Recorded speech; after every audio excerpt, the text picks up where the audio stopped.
25 मार्च 2020 को वैश्विक महामारी कोरोना के दौरान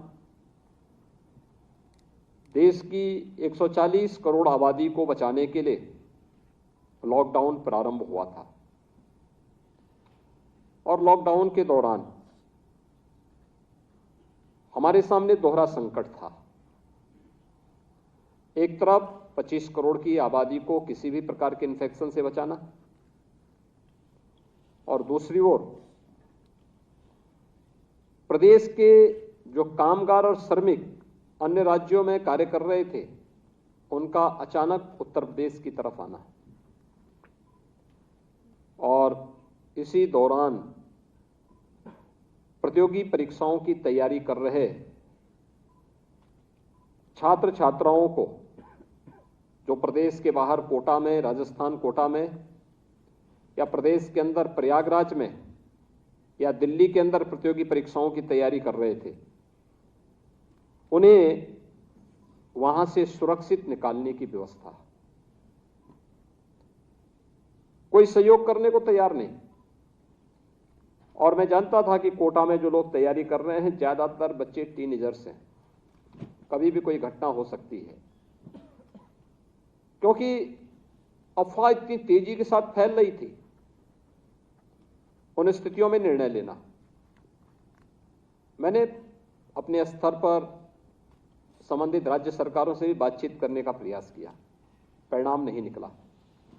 और अंततः मुझे निर्णय लेना पड़ा कि नहीं, मुझे यहीं से बस भेजनी चाहिए, सुरक्षा भी भेजनी चाहिए, उन बच्चों के लिए साथ में ब्रेकफास्ट और लंच की व्यवस्था भी देनी चाहिए, और उनको सुरक्षित मैं वहां से निकाल करके बाहर आ जाऊं। और हमारा ये ऑपरेशन सफल रहा। हम वहां से लगभग 15,000 बच्चों को सुरक्षित ला करके उनके घरों तक पहुंचाने में हमें सफलता प्राप्त हुई। और फिर 15,000 बच्चे कोटा में थे, 14,000 के आसपास प्रयागराज में थे। इन सबको उनके गांव तक पहुंचाने में हम लोगों ने मदद की। और उसके बाद वर्चुअली मैं इनसे जुड़ा था। मैंने उनसे इस बारे में आग्रह किया था कि आप लोग 1 महीने का क्वारंटीन था, उस दौरान 1 महीने के इस क्वारंटीन का आप पालन करेंगे। उन सब ने पालन किया। और उस समय मैंने कहा भी आने वाले समय में कभी इस प्रकार का संकट आए तो संकट के दौरान हमारे सामने इस प्रकार की चुनौती फिर से ना आने पाए, इसके लिए हम लोग प्रयास करेंगे कि राज्य में ही हम लोग कोचिंग संस्थान इस प्रकार का देंगे, जो केवल एक कोचिंग नहीं होंगे बल्कि जीवन के पथ प्रदर्शक के रूप में काम करेंगे। और उसका नाम हमने अभ्युदय कोचिंग संस्थान रखा। अभ्युदय संस्थान रखे। अभ्युदय का मतलब सांसारिक उत्कर्ष का मार्ग जहां से प्रशस्त हो सकता हो। और सचमुच आज इसके परिणाम इस बात को प्रदर्शित करते हैं कि ये सांसारिक उत्कर्ष के ही मार्ग प्रशस्त कर रहे हैं। सबसे अच्छी बात क्या है, 1998 से लेकर के 2017, 18 या 20 तक बामुश्किल जो कोचिंग संस्थान समाज कल्याण विभाग चलाता था, इसमें से 3-4 लोगों का ही सिलेक्शन हो पाता था। याद करिए, 3-4 लोगों का सिलेक्शन होता था, और वह भी यूपीएससी और यूपी पब्लिक सर्विस कमीशन में नहीं, रेलवे में हो गया या किसी अन्य सामान्य विभागों में हो गया, वो अलग विषय है। पहली बार यह उत्तर प्रदेश से यूपीएससी में अभ्युदय कोचिंग से जिन लोगों ने मार्गदर्शन लिया, ऐसे 23 से 24 अभ्यर्थियों का चयन होना, यूपी पब्लिक सर्विस कमीशन में यह संख्या लगभग 100 के आसपास आना, यह एक बहुत सकारात्मक पहल है।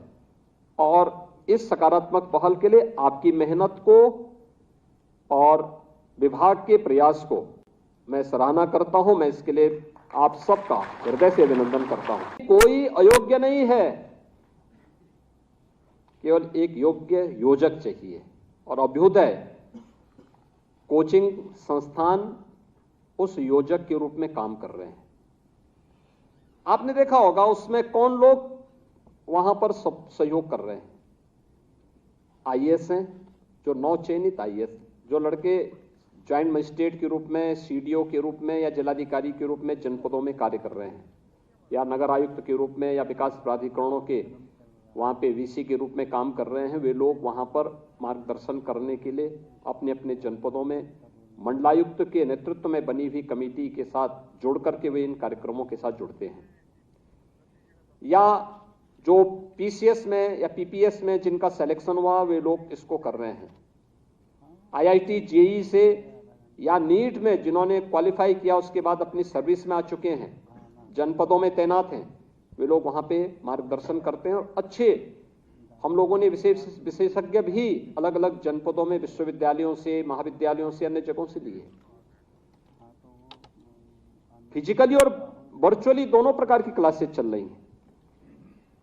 और ये जनपद के अंदर, सभी 75 जनपदों के अंदर प्रथम चरण में इसको और स्ट्रेंथन करना, इसकी क्वालिटी को और इंप्रूव करना। हर कार्य में कुछ ना कुछ नए सुधार की गुंजाइश रहती है और इस नए सुधार को और आगे बढ़ा देना, अच्छा बना देना। क्योंकि कोचिंग तो एक गाइडेंस है, एक मार्गदर्शन है। शेष मेहनत तो छात्र के स्वयं के सामर्थ्य पर निर्भर करता है। अगर वो स्वयं सकारात्मक दिशा में आगे बढ़ रहा है तो परिणाम अवश्य सामने आएगा। और वह गाइडेंस का काम उस क्षेत्र से, उस रास्ते से निकले हुए लोग स्वयं कर रहे हैं, ये बड़ी बात है।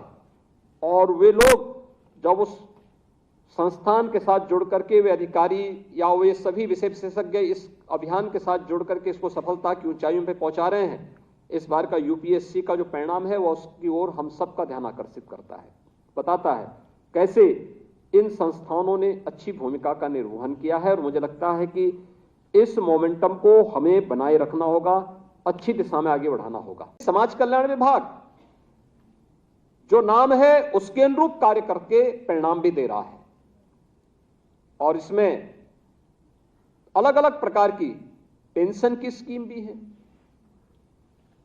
अलग अलग विभागों के द्वारा है, संचालित की जा रही है। लेकिन वर्तमान में लगभग 1 करोड़ परिवार ऐसे हैं जिन्हें यहां प्रदेश के माध्यम से, प्रदेश सरकार के माध्यम से, चाहे वह निराश्रित महिला पेंशन हो, वृद्धावस्था पेंशन हो या दिव्यांगजन पेंशन हो, 1 करोड़ परिवारों को 12,000 रुपये सालाना पेंशन की सुविधा का लाभ भी दिया जाता है और समय पे दिया जाता है। हर चौथे महीने, तीसरे महीने उनके बैंक अकाउंट में पैसा चला जाता है। अब उसमें कोई कटौती नहीं होती। मुझे याद है इससे पहले क्या होता था, उस समय 300 रुपये पेंशन मिलती थी, 6 महीने की एक बार मिलती थी। 1800 रुपये के लिए जब वो व्यक्ति जाता था तो 1800 रुपये में भी लोग कमीशन मांगते थे। यानी एक गरीब को 6 महीने में 1800 रुपया मिल रहा है, उसमें भी लोग कट मांगते थे। लेकिन अब कट की कोई गुंजाइश नहीं बची है। अब तो पैसा एक क्लिक किया, उस गरीब के खाते में एक साथ 1 करोड़ लोगों के अकाउंट में 12 यानी 3,000 रुपये तिमाही के हिसाब से पैसा उनके अकाउंट में चला जाएगा। कहीं भी कोई गुंजाइश नहीं और गरीब उस पैसे को पाकर के अपनी सामान्य जरूरतों को पूरा कर लेता है। अन्य तमाम प्रकार के कार्यक्रम बहुत अच्छे ढंग से आगे बढ़े हैं। समाज कल्याण विभाग ने पिछले 6 वर्ष के अंदर अनेक रचनात्मक कार्यक्रमों को आगे बढ़ाया है। मुझे याद है कि 2015-16 में अनुसूचित जाति जनजाति के छात्रों की स्कॉलरशिप अज्ञात कारणों से रोक दी गई थी। मुझे बड़ा ताज्जुब हुआ था उस समय। अनुसूचित जाति के छात्रों को, जनजाति के छात्रों को आप छात्रवृत्ति से वंचित कर देंगे। हम लोग आए, फिर एक साथ बजट रिलीज किया और 17-18, 16-17 और 15-16 के सभी बच्चों की स्कॉलरशिप को एक साथ हम लोगों ने यहां से रिलीज किया था।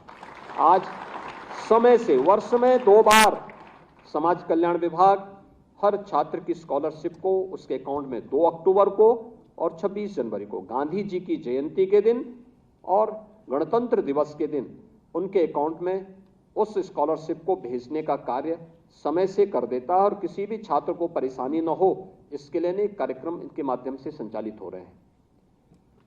समाज कल्याण विभाग के द्वारा गरीब कन्याओं की शादी के लिए पहले से कार्यक्रम चल रहे थे, लेकिन साथ साथ अब मुख्यमंत्री सामूहिक विवाह योजना के माध्यम से उन गरीब कन्याओं के लिए, चाहे वह किसी भी जाति, मत और मजहब की हो, उन्हें दहेज मुक्त शादी के लिए प्रोत्साहित करने के लिए उन परिवारों को आज एक कार्यक्रम बृहद स्तर पर चल रहे हैं। और मुझे प्रसन्नता है कि 2 लाख से अधिक कन्याओं की शादी इस योजना के अंतर्गत अब तक प्रदेश के अंदर संपन्न हो चुकी है और सफलतापूर्वक संपन्न हुई है।